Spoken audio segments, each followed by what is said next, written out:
SWRG real estate tips for this week, and I am Shelly Walters. I'm Mathey. Today we're going to talk about storms. We're actually in the middle of a storm right now, and we just thought it might be something good to talk about in many different avenues. So go ahead, Jeff. You always have some great tips on how to take care of the home. Well, first of all, spring, lots of rain. We get tons of thunderstorms and tornado warnings, watches, all that good stuff in central Indiana here. Things that I like to do around my house when it's getting ready to get into storm season, thunder. I like to check my gutters to make sure they're clear, so water's not overflowing like off the side of the house into the foundation. Talk about how downspout extensions to get the water like 3 feet away from your foundation if you can. You don't want water going in there. Right, and it's so, not funny, but it's really unfortunate how many times we go to houses that they finally put them on the market and they don't look at these different places. They're out of sight, out of mind. But gutters are huge, and all the gutters that are clogged, what we normally find after that is to follow the source of the water. It's all going down, and it's normally going into the basement, or if you have a crawl space. And we know people don't go in their crawl space, so you really need to check your crawl space at least once a year. You should definitely have a working sump pump in if you have a crawl space. But when you have gutters that are not draining and you don't have downspouts taking water away from it, it has nowhere to go but into your house somehow. And I was at a listing once, and I walked in, and I just saw all this signs. So the first place I went to was the crawl space. I opened the crawl space, and the water was all the way to the ceiling of the crawl space coming out. I mean, who knows how long that's been there? And then we know the issues: mold, destruction of the wood, the sill plates, foundation problems because you're eroding away at it. Yeah, there's all kinds of things, air quality concerns. Right, so if there's mold down there, it's coming through the vents of your house. Yeah. And all you have to do is open the crawl space once a year, take a peek and look and see. Make sure that the sump pump is still working if you have one, and if you don't, it's really good to install one. Yeah, there's a couple ways you can check the sump pump. Most of them have 2 plugs. They plug into the wall, they kind of plug into each other. You can take out one plug on the back plug and plug that one in, and it should turn the sump pump on automatically. And you can reach in the sump pit if you feel adventurous, and there's a little float valve in there that you can poke to see if it turns on when it's supposed to. Another good thing to have is a battery backup on your sump pump, and most houses, including mine, I have a second emergency sump pump in my pit. So I have two sump pumps and a battery backup. Right, and the one thing about that though is to also check those, because if you have a sump pump and a battery backup, your battery may not work. So this could go bad and this could go bad. So if you're not watching these things, they both have the ability to go bad. So if you have a battery backup, make sure it's working too. Yeah. Check them every like 6 months or so. Just unplug it, see if it turns on. Yeah, like I have seen basements flood and they said, but I had a battery backup. But these things are just quick checks. Make sure that they are still working. They run off of car batteries, basically, or marine batteries. So same thing with your car. You got to replace a battery every few years. Yeah. The other thing to check is go into your attic. I mean, it's really hard to see what the roof is doing because we're on the ground. But if you go into the attic, you can see what your roof is doing, and you can see water stains or anything like that. Obviously, if you have water coming into the ceilings of the upper level that you have below the attic, you can see you have water coming in, and those are major issues as well for mold and destruction of the wood, and just continue to deteriorate and get worse and worse. It doesn't take much. You can just open the hatch and take a look up there with a flashlight and see if you see any dark staining on the decking boards. It's a good way to tell if it's leaking, and then call your roofing professional. If you need some recommendations, we have plenty. And that's always the case, right? Just always make sure you have a real estate agent that you can trust and reach out to. We're always happy to be helpful, to give you names of all kinds of different agents in regards to contractors, that we could possibly have in our back pocket. But also with FC Tucker, we have home services, which is fantastic. It's kind of like our own little Angie's List. Everybody's vetted, and we have the ability to give you just all kinds of names for people. So just always feel free to reach out to us if you have a comment and have an issue in your house. I'm hearing all this thunder. It's kind of making me, how close is it? Speaking of, another thing that people ask us all about is shelters in their homes for severe storms, like when we're looking at homes, especially out in the country. And if you're just new to Indiana, I know a lot of people who move here are like, I have to have a basement because you guys have so many storms, but you don't have to have a basement. Yeah, obviously the basement, if you do have one, it's a great place to go, away from any windows down there, kind of in the middle of the house or against the foundation wall. Underneath the stairwell, that's always a pretty strong place to go. In the bathroom, in the tub. And the funny thing is I've seen, and I grew up here, and I've been through tornadoes living out in the country with my grandma's, but putting a helmet on your head, if you are literally cannot go in your basement and you're really kind of concerned about it, you want to protect your head. So bicycle helmets, buckets, anything like that. So if you're in the middle of your tub, but the central location. Yeah, that's I have seen that where they put the big pan on top of their head.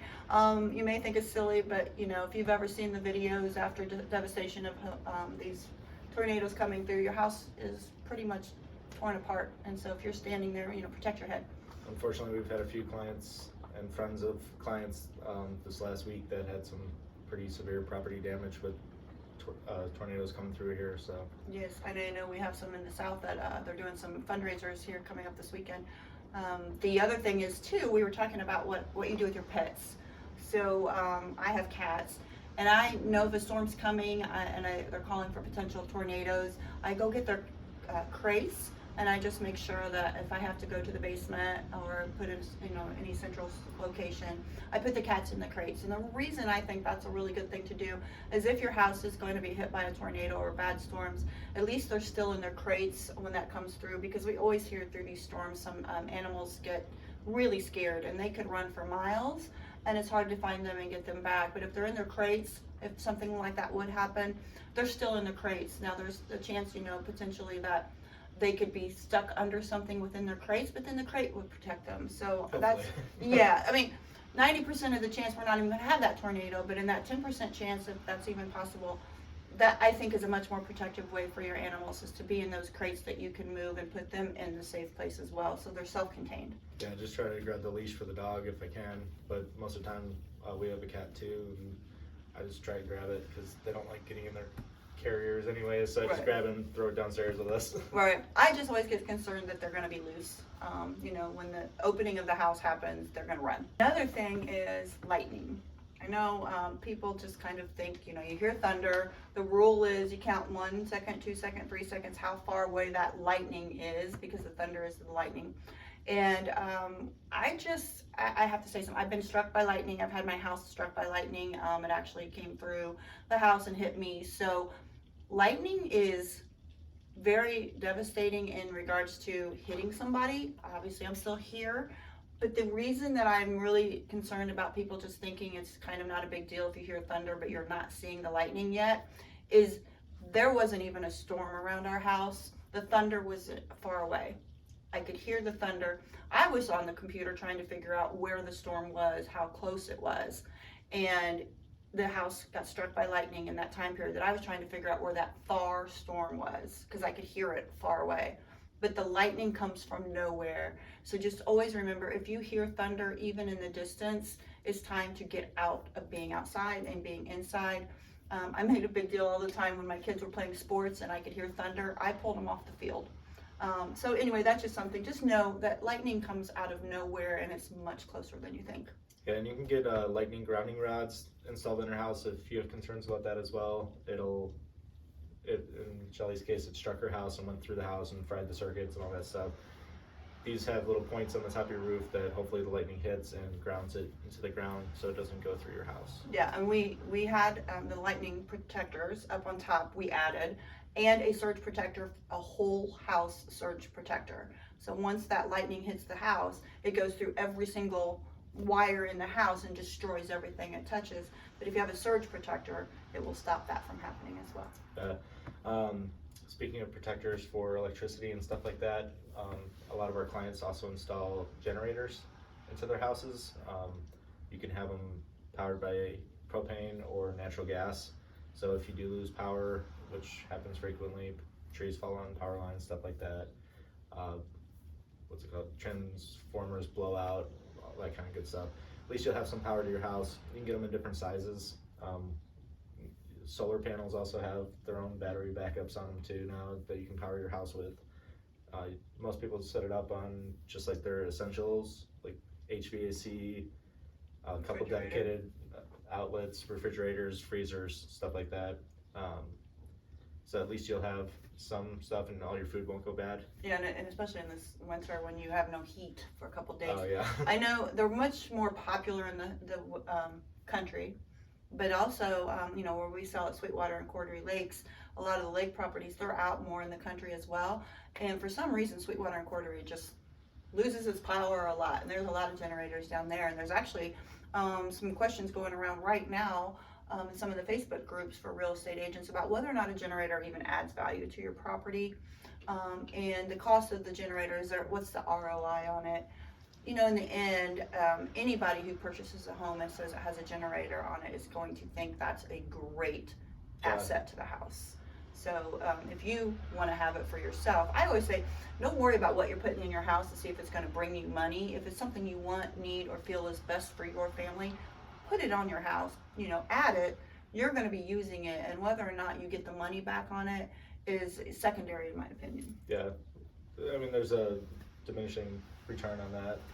There is on that brand new kitchen too. You know, it's like everything you're not going to get 100% back on, but buyers the peace of mind is well worth it though. Right. You know, your freezer. I've had a freezer go out and it's terrible. I had to spend hours cooking all this food because it was all defrosted. I was like, oh my gosh. Yeah. Well, or come back in a couple of days and open that door. Oh, if you lose power and you don't have a battery backup or generator or anything like that, try and keep your fridge and freezer closed as much as you can to keep the cold in there. Every time you open it, you'll lose a couple degrees and then stuff starts unfreezing. Yeah. So those are just some ideas we have for you in regards to this spring season we are coming into. I think we're already here today. Yep. Thanks so much for watching, and please reach out anytime. I'm Shelly Walters. You can reach me anytime on my cell phone, 317-201-2601. I'm Jeff Mathey. You can reach me online, 773-859-0926. Please comment on the video below if you liked any of our tips today. Like us and subscribe if you want to keep seeing more. Thanks, guys. Have a great week. Bye.